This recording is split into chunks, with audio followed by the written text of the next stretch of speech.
गया है।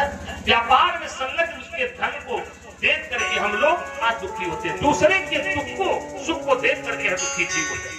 और आज यही स्थिति आई।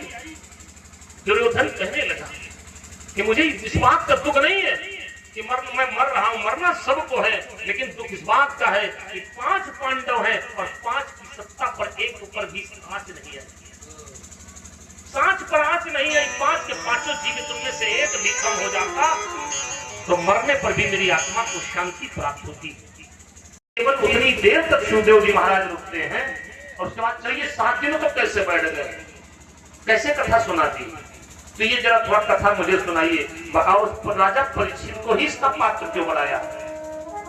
राजा परीक्षित ने भागवत क्यों सुनी? परीक्षित ने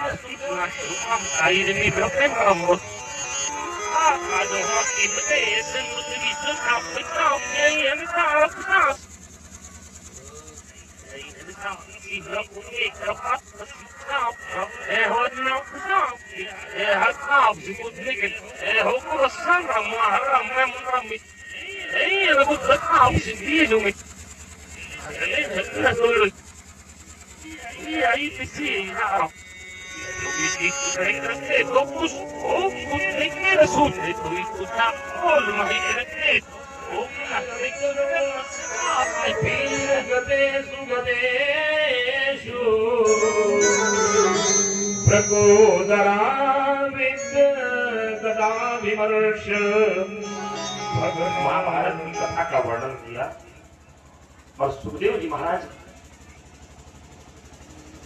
ने जो राजा परीक्षित को था वो कथा मतपान कराया।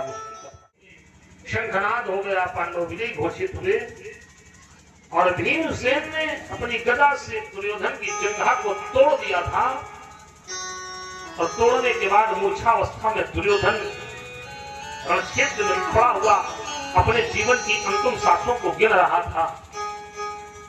उसी समय अश्वत्थामा का प्रवेश रणक्षेत्र में हुआ और अपने मित्र की इस दशा को देखा कि जिसके चारों ओर लाशों का अंबार लगा हुआ था, ढेर लगे हुए थे, हर तरफ पर मृत आत्मा अपने चोंच का प्रहार करके उनके हाथों को निकाल करके मानो आज पूरे रणक्षेत्र में छत विछत शवों को देख करके दुर्योधन अपनी छाती पीटने लगा।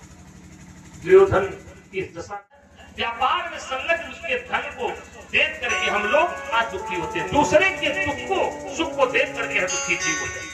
और आज यही स्थिति आई। दुर्योधन कहने लगा कि मुझे इस बात का दुख नहीं है कि मैं मर रहा हूं, मरना सबको है, लेकिन दुख इस बात का है कि 5 पांडव हैं और 5 की सत्ता पर एक ऊपर भी आंच नहीं है। सांच पर आंच नहीं है। 5 के 5 जीवित उनमें से एक भी कम हो जाता तो मरने पर भी मेरी आत्मा का क्या करूं? 5 के सिर को काट करके ला के तुम्हारे सिर के चरणों में डाल देता। कर सकते हो? बिल्कुल कर सकता हूं, अभी करूंगा। एक का भी मृत्यु हो जाए बस मैं निर्द्वंद होकर के मर सकूंगा।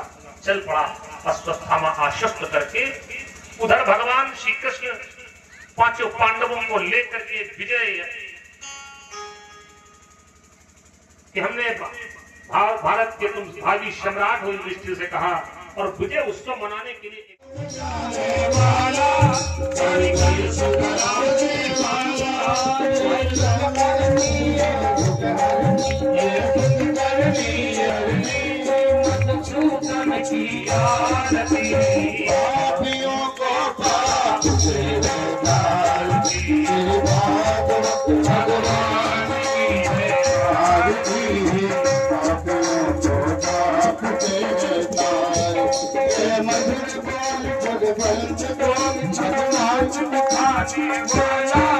नवज्योति जगाने